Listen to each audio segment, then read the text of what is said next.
هوری خودشونو میبره. اون دیگه هیچ ربطی به تو نداره هوری.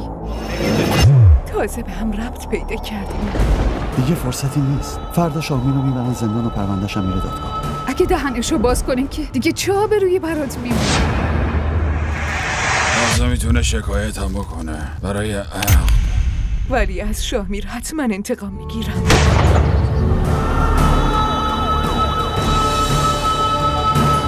باید یه چیزی بهتون بگم. حتما بگو. جمال دیگه تو این دنیا نیست.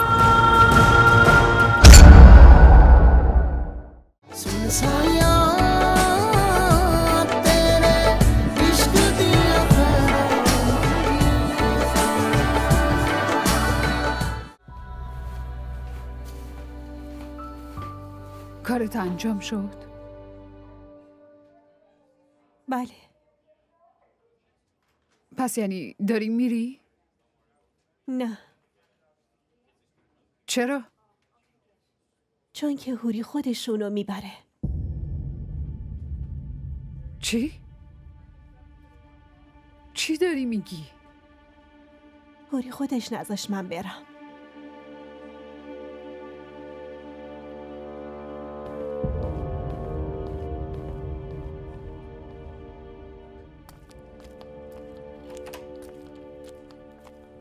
مریم چی میگه؟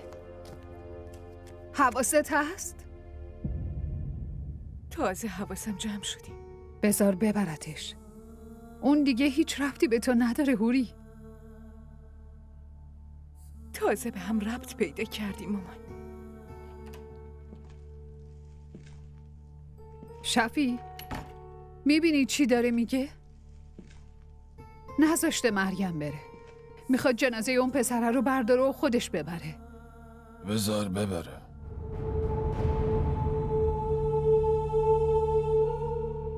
چی داری میگی؟ برای چی این ببره؟ خونش رو یعنی به گردن بگیره؟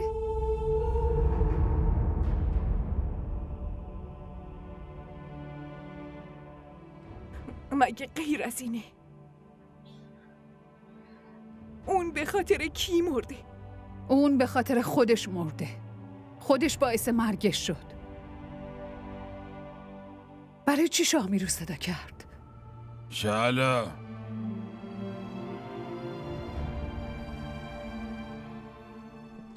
الان حرفای دیگه ای باید بزنیم. این قضیه رو بعداً حلش میکنیم. اینم الان نمیتونه بره.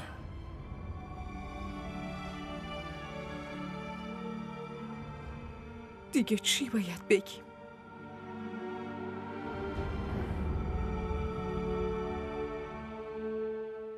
شامی رو چی کارش کنیم؟ چی کارش کنیم؟ حتما چیزایی که مادر جان میگفت و شنیدی نه؟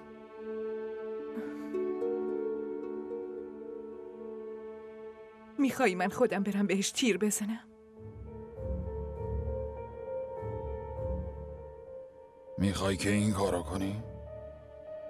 حتی نمیخوام قیافش رو ببینم دیگه.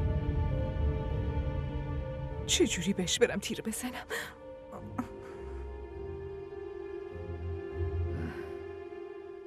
پس چی؟ چی پس چی؟ بذار بره به جهنم.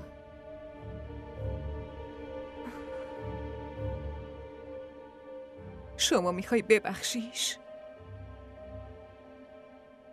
ببین تو که نجات پیدا کردی، خدا رو شکر. دیگه چی کارش داریم آخه؟ جون جمال چی؟ بازم جمال؟ اون شوهرم بود مامان. چجوری قاتل شوهرمو ببخشم آخه؟ شفی این عقلشو پاک از دست داده. شعلا این حرفا رو بعداً میزنیم. بابا هر وقت این حرفا رو بخوای بزنی جواب من همینه. شما میخوای ببخشیش ببخش، ولی من نمیبخشمش. ما میخوایم این قضیه رو دفنش کنیم یه جوری. هوری اگه دهنشو باز کنه که دیگه چه آبرویی برات میمونه؟ تازه میتونه شکایت هم بکنه برای عقد. داری منو میترسونی؟ نه دخترم، حقیقتو میگم. بهتون گفته بودم که اون شوهرمه. گوش دادین مگه؟ بحث ما جداست. خب باشه، پس ولم کنید دیگه. من از پس خودم برمیام،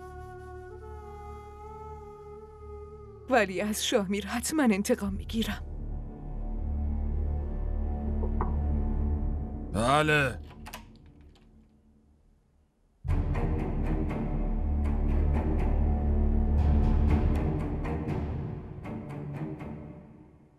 عمو جان حتما باید باهاتون صحبت کنم. باشه، بیرون منتظر باش. حالا میام.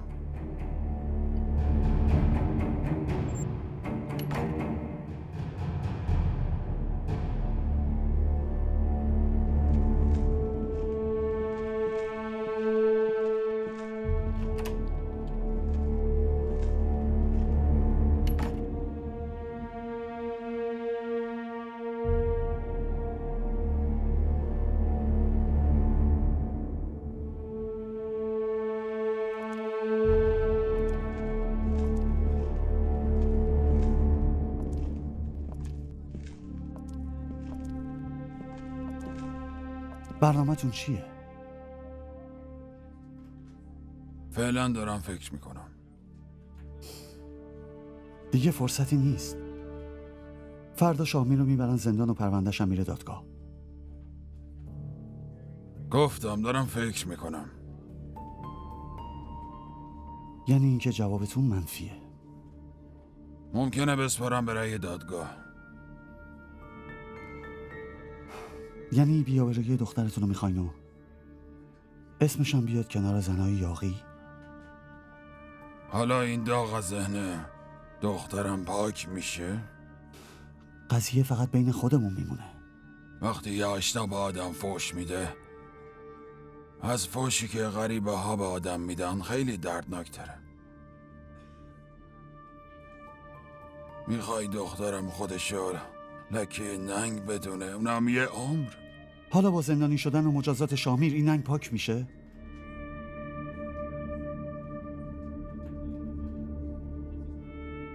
ممکنه.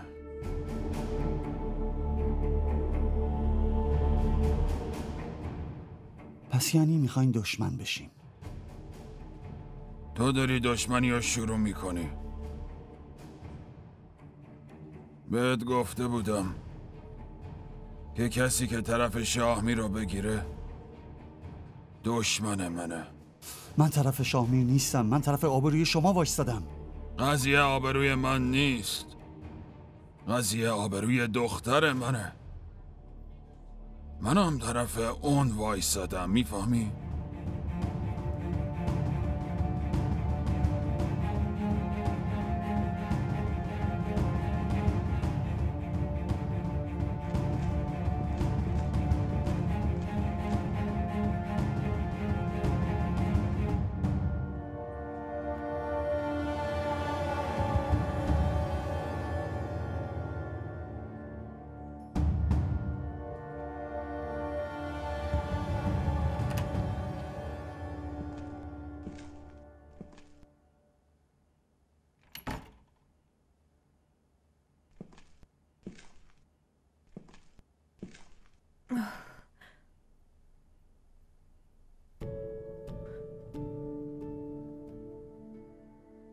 بابا به هم نمیگی چی کار کنم؟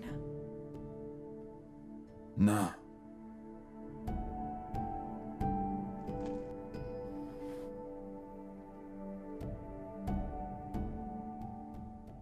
امروز چیزی بهت نمیگم،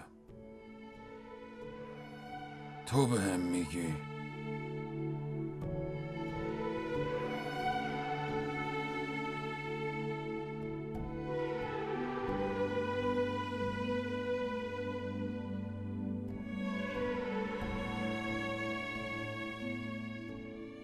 به قیصر گفتم نه. خبری از بخشش نیست. شفی تا امروز طرف تو بودم که این حرف تو گوش کنه. الانم تو کمکم کن که حرف اینو گوش بدم.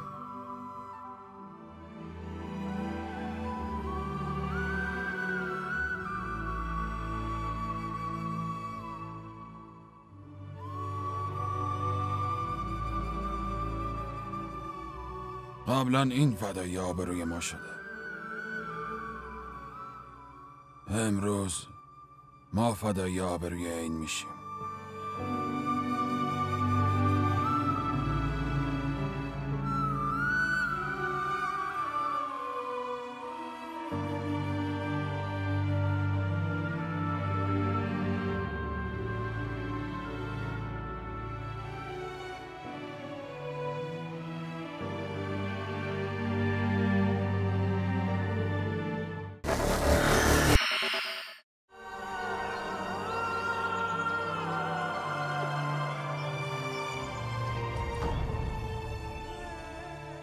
جمال دیگه تو این دنیا نیست. چی گفتی؟ مگه میشه؟ جمال نه رفته شاید درس بخونه. میاد پیش مامانش. امکان نداره. تو داری دروغ میگی. برو از اینجا. گفتم برو. این نمیتونه جمال باشه. این جمال من. جمال نمیتونه تنها بذاره بره. این نمیتونه بره. جمال من.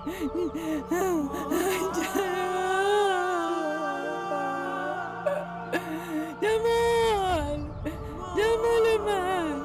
این جمال نیست.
خاله نسترن. جانم غلام نبی. یه دختر اومده از شهر میخواد ببینتت.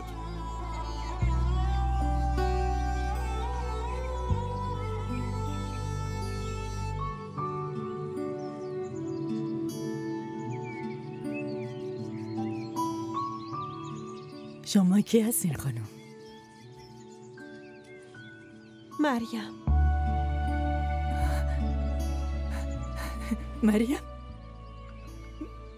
مریم همونقدر که صدات قشنگه همونقدرم صورتت قشنگه. جمال کجاست؟ باهات نیومده؟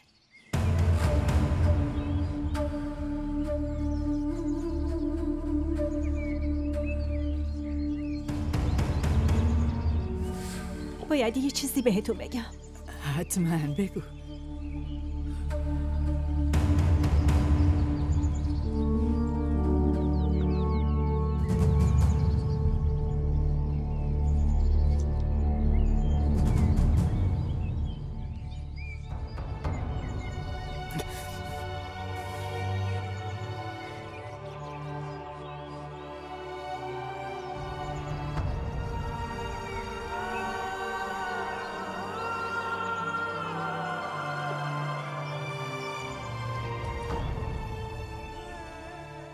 جمال دیگه تو این دنیا نیست. چی گفتی؟ مگه میشه؟ جمال نه رفته شاید درس بخونه. میاد پیش مامانش. امکان نداره. تو داری دروغ میگی. برو از اینجا. گفتم برو. این نمیتونه جمال باشه. این جمال من. جمال نمیتونه تنها بذاره بره. این نمیتونه بره. جمال من.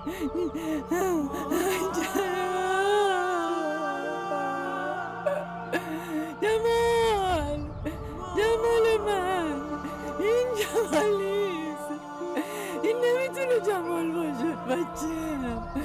بچم کجا رفته؟ جمال من. تو نمیتونی تنام بذاری و بری. نمیتونی تنام بذاری و بری. تو گفتی فقط چند وقت میری درس بخونی. جمال من.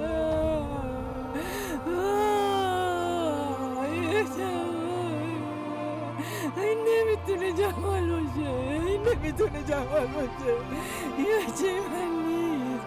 نه این نیست جمال. یه چی من نیست.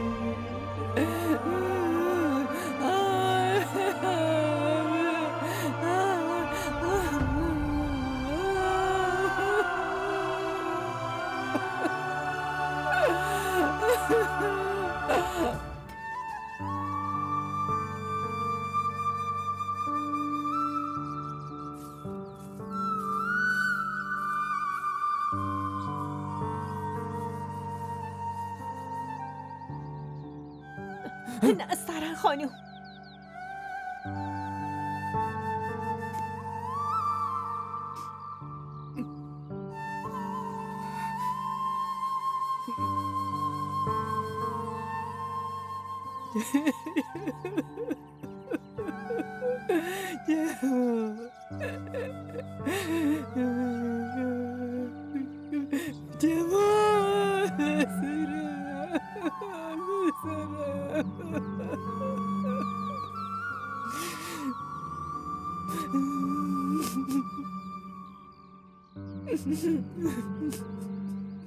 نسترن خانم باشید.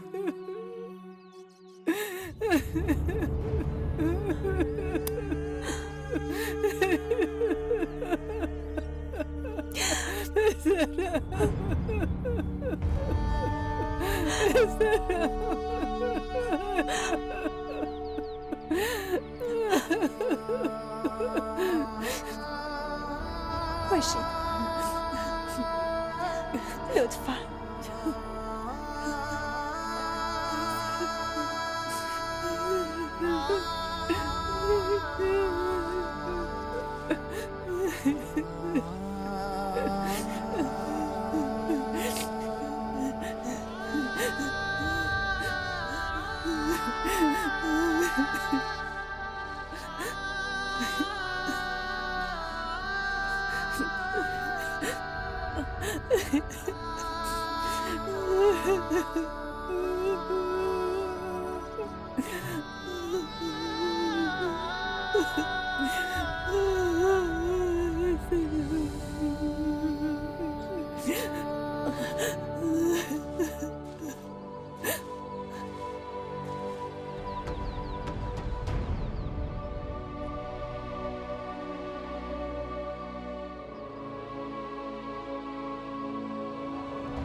نسترن خانم.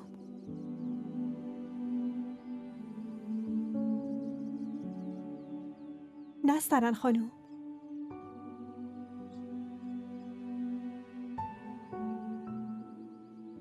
من دیگه باید برم.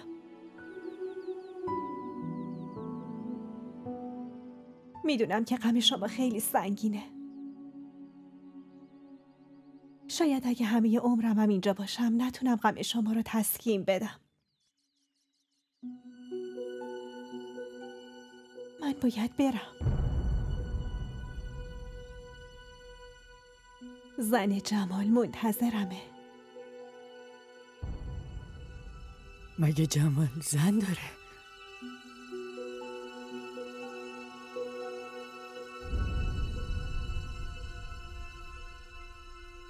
این نامه رو اون فرستاده.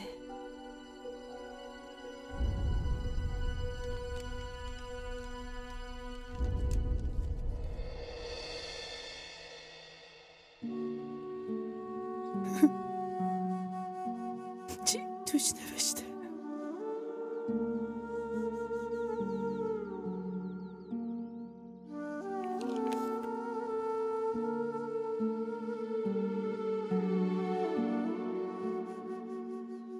سلام نسترن خانم. هیچ وقت فکرشو نمی کردم جمال این دنیا رو رها کنه و بره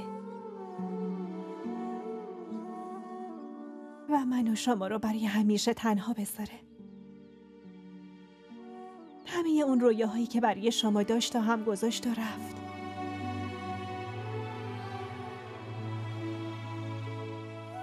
میخواستم که خودم جمالو بیارم پیشتون ولی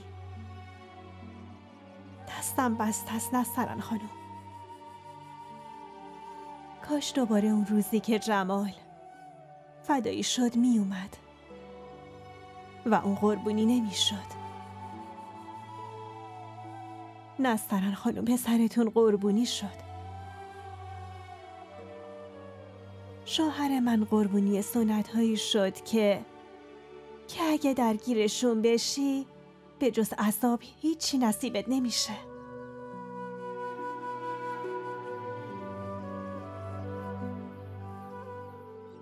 اون با کلی ذوق منو عروس خودش کرد. هیچ وقت فکرشم نمی کرد که این دنیا اینقدر ظالم باشه که به خاطر یه خودخواهی جون یه آدم بیگناه گرفته بشه.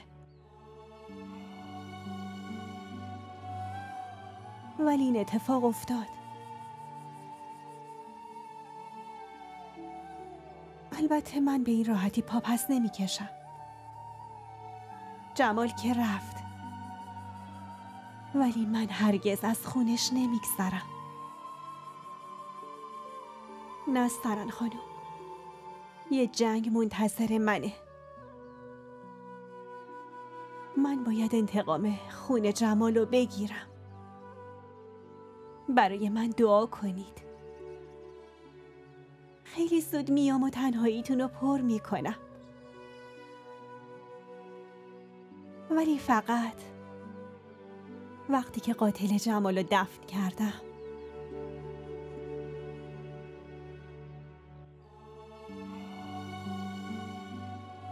منتظرم میمونید دیگه.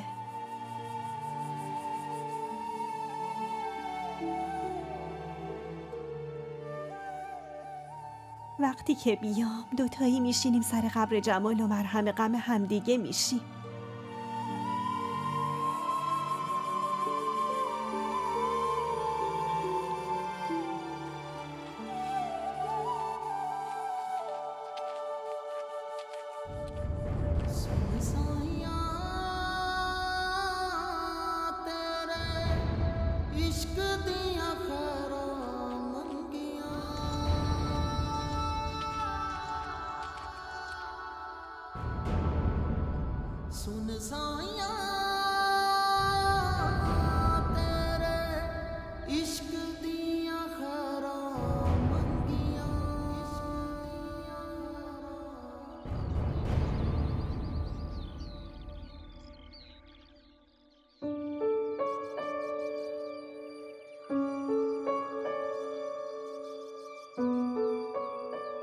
مراقب خودتون باشید.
ببخشید. ببینید امروز واقعا برامون خیلی مهمه. امروز باید همه تلاشمون رو انجام بدیم. تا جایی هم که اطلاع دارم اونا نه کپی از عقد دارن و نه هیچ مدرکی. آقا خب ما هم وکیلیم دیگه. ما هم یه چیزایی تو چنته داریم. البته تو دادگاه ایستادن و حرف زدن اونقدر هم آسون نیست. شما فقط باید حواستون به یه چیز باشه که هیچ جوره مشخص نشه با جمال ارتباطی داشتین. هر سوالی هم که پرسیده شد باید خیلی مختصر و مفید جواب بدین. اگرم شاهمیر چیزی گفت حرفشو انکار کنین. بقیه چیزا هم خودم درست میکنم. مشکل خاصی که نیست. خیالتون راحت باشه آقا شفیع. کل شب داشتم پرونده رو بررسی میکردم. سخت‌ترین مجازات رو میگیرم.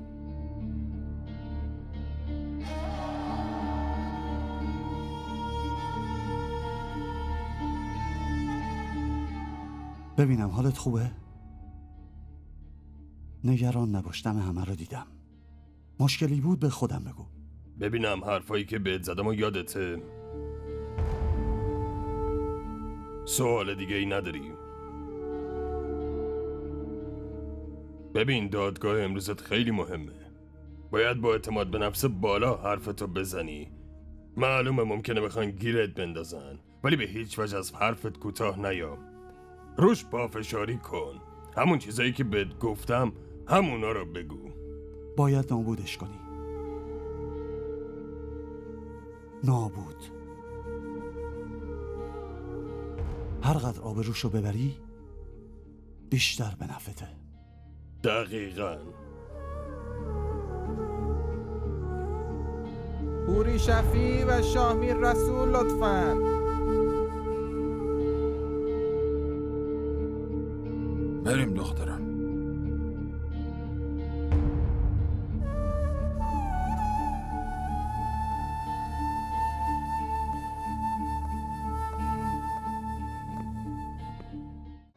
این ویدیو رو لایک کنید، کانالمون رو سابسکرایب کنید تا از سریال های جدیدمون هم آگاه باشید.